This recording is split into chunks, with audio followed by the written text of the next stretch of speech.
Hey, it's Dale. I just thought I'd help out some people on Reddit with some feedback for their art. Here it is. Alright, we got Lana Cross, I think, with this piece here. Okay, let's look it up. Alright, so we've got, it looks like, I guess just pencil with a bit of Posca paints and ink pens and stuff. First thing I'm going to say is great use of texture, especially in the forest part, and really loving this white bit here. You did a great job there. Same with I'd be pretty happy with proportions. I'm not too fussed about that. I would say that this came from a photo, and sometimes, unfortunately, proportions can look off in photos even if they're actually right. So I'd be even like looking into how to make something look more realistic that doesn't always stay true to form, if that makes sense. Like making it look more real even though it wasn't what it was in the photo. The major thing I'm going to say is it lacks a lot of depth in this. In the way that, say, the fish's fin in the back here kind of really blends in with this part here. Same with his shoulder part, starts to blend into the forest. And, you know, like the hands really blend in with the fish. It's making that sort of darker edge in those joining points. And yeah, like I would say that that's the major thing for this. I do like the highlights and stuff that you'd use, but it's just trying to push the tone a little bit more, like the contrast in the shadowy areas to make it pop out a whole lot more. Overall, good job. Nice work. Q. Cool. Hang on, have you got... Yeah, pretty new. Alright, let's look at it. So, first things first, I see a lot of grey. We can cut this and crop this back, you know? We don't need it all there. Next thing is, I would say, little tiny hands. Give her bigger hands. She needs bigger hands. Body positioning is okay. The shoulder joint is a little bit pushed up. The eyes do look really nice. I'm pretty happy with that. I would say that you've copied them maybe from somewhere. But I could be wrong. It's just they are on quite another level compared to the other pieces, but they're good. Okay, and you've got a few like shakier lines in some of these parts here. I would just consider smoothing them out, maybe adding another layer, because sometimes like these lines here are pretty smooth, but yeah. It's just those little extra things. When you're colouring it right to the edge, it's little things that can be overlooked. I do like the use of the darker shadows just in these points here. You did really good, especially up behind the neck there. Yeah, like, and it's looking at these little details here. It's mostly like the little details, making it a bit smoother. Considering the body proportions and stuff. And then cropping it back a little bit. I would say that those would be the major things that you need to look into for this. Alright, we've got Captain Stinny, or Steiny, I don't know, and he wants to know what we could do better. Alright, let's open it up. First things first, let's crop this picture just a little bit more if you're gonna crop it. Same with down here.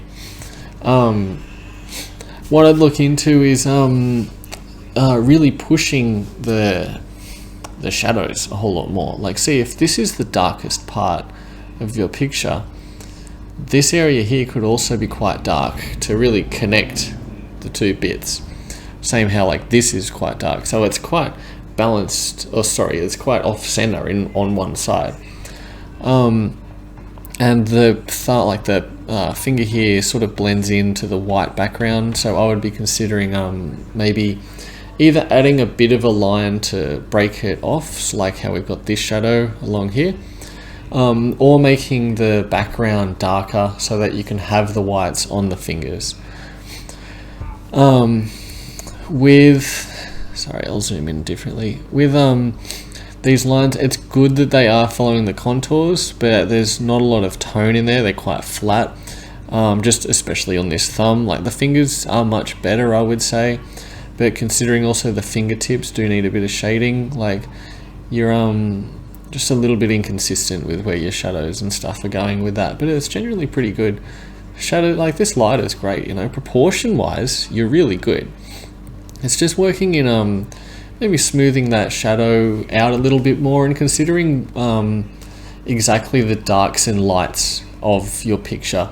So having, say, a highlight, if the light's actually coming from that angle, then you would have that light area across this thumb here. Overall, pretty good. I'm trying to see if there's anything else that I could spot. Yeah, so with the indents on your page, just considering the thickness of your paper, especially when you're using pencil, just to make sure that the drawings and stuff don't come through onto the next page. Pretty simple, because I can see the drawing behind this and the indents from probably the drawing that was above this. Hope that helps. Thanks. Alright, we got stereo hard art. Any suggestions for the teal highlights, especially on the gloves? I feel like there's something not quite right about them. Alright, let's have a look. Let's open it up. So it's a great drawing. Really good drawing. Really, like, the thing I would sort of say first off though is the proportion of the hands. This hand's quite big compared to this one if they're around on the same position. But look, that's just a little thing. Now, when you say, what are you asking, right? Any suggestions for the teal highlights? I would even consider adding an extra level to them, similar to how you use the shadows on here. Maybe just a slight blur, like an extra sort of layer where it just smooths it out a little bit more. But maybe you don't want that. Maybe you do want the brightness of it. I would be adding it just a little bit more on say this hair here, because it would be hitting that hair. Same with like the tip of this hair here. Maybe even on this part, this section here.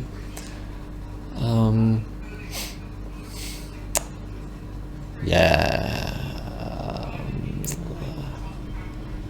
If this is in shadow, that probably wouldn't be working there, if you know what I mean. Like, this is being hit, and then somehow the blue is going behind, like through the cloth and going through. It wouldn't work. But overall, a really good drawing. I'd be happy with that. Awesome work. Okay, so we've got Evie on E. Unfinished digital landscape, wallpaper. Is there anything that I'm missing?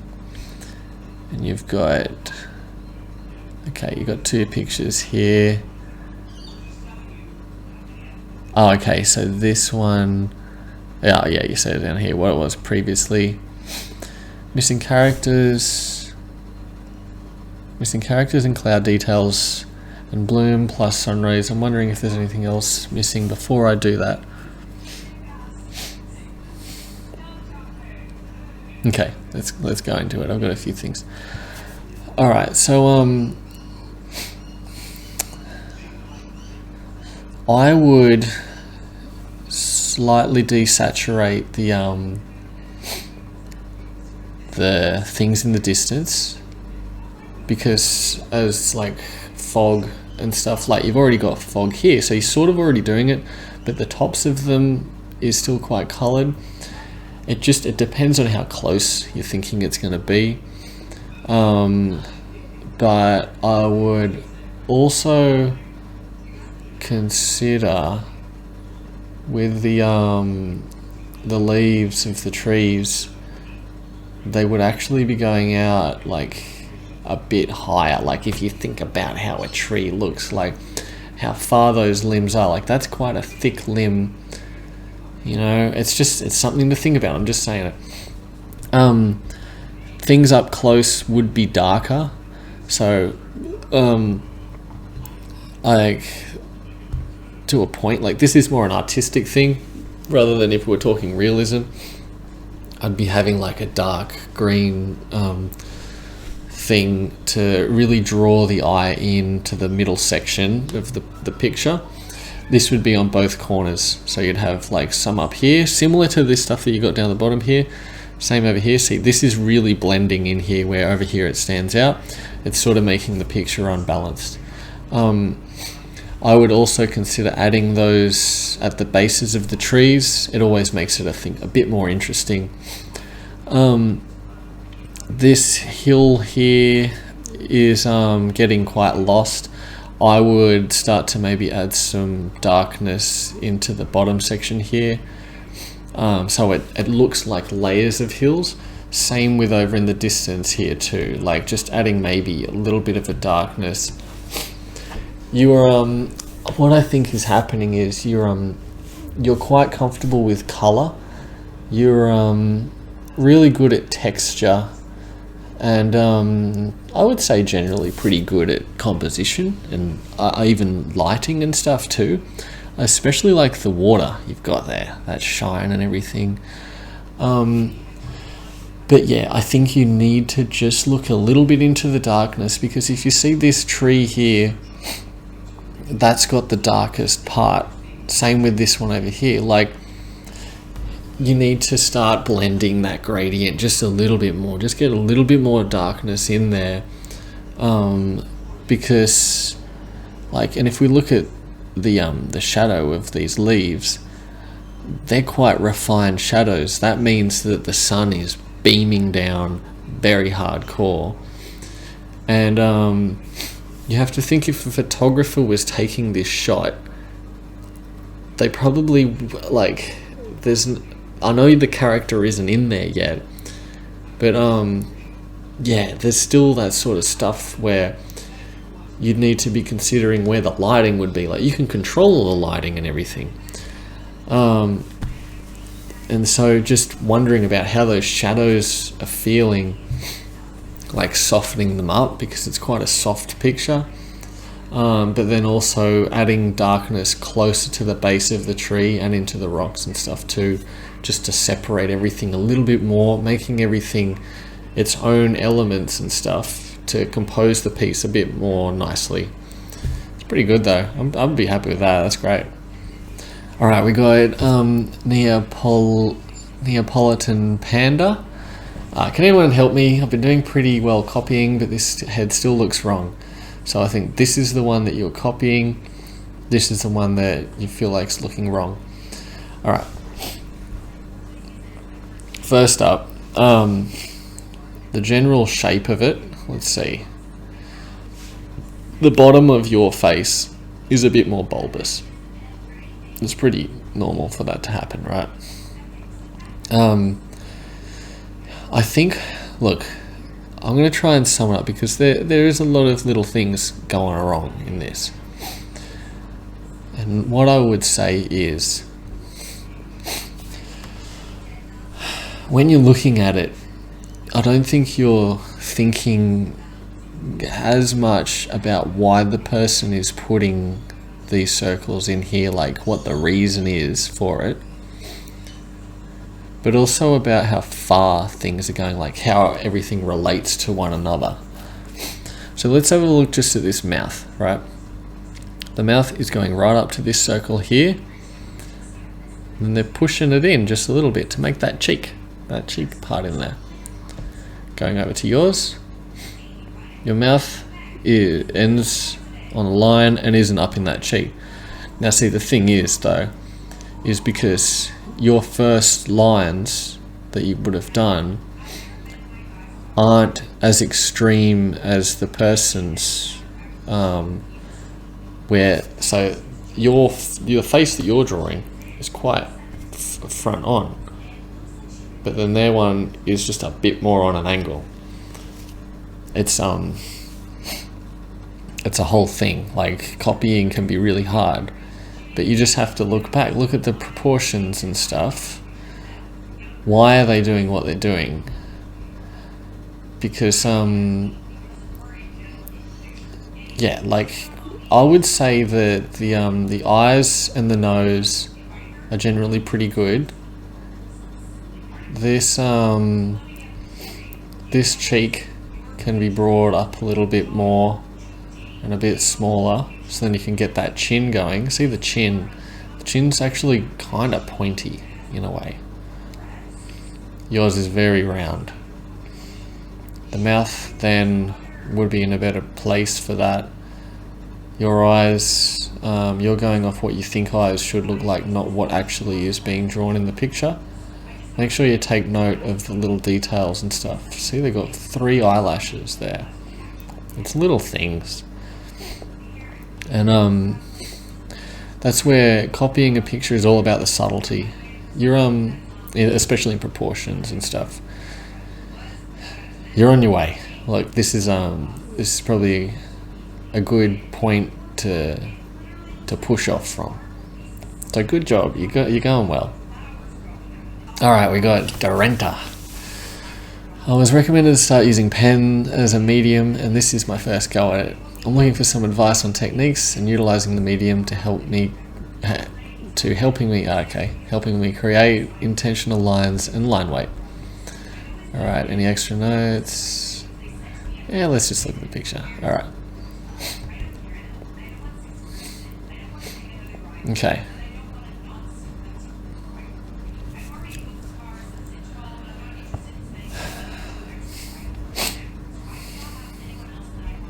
First thing I'm going to say, when you're doing the pen lines, this will just take practice, honestly. And I've done it a lot. Follow the contours of the lines, but you will get better at it in time. So, follow the contours of the shape of the clothing, right? See how you're following the shape of the shadow, not actually where the clothing is going. See, the clothing is like straight there, then it drops down. You're following the shape of this line here. That's not what you want to do. Depends on your style of drawing, but connecting these lines up. So you draw through pencil. The pen is a completely different thing to a pencil. Once you get good at pen, your pencil will become heaps better. And see, you're not connecting. See, the tip is the part that you would be seeing most.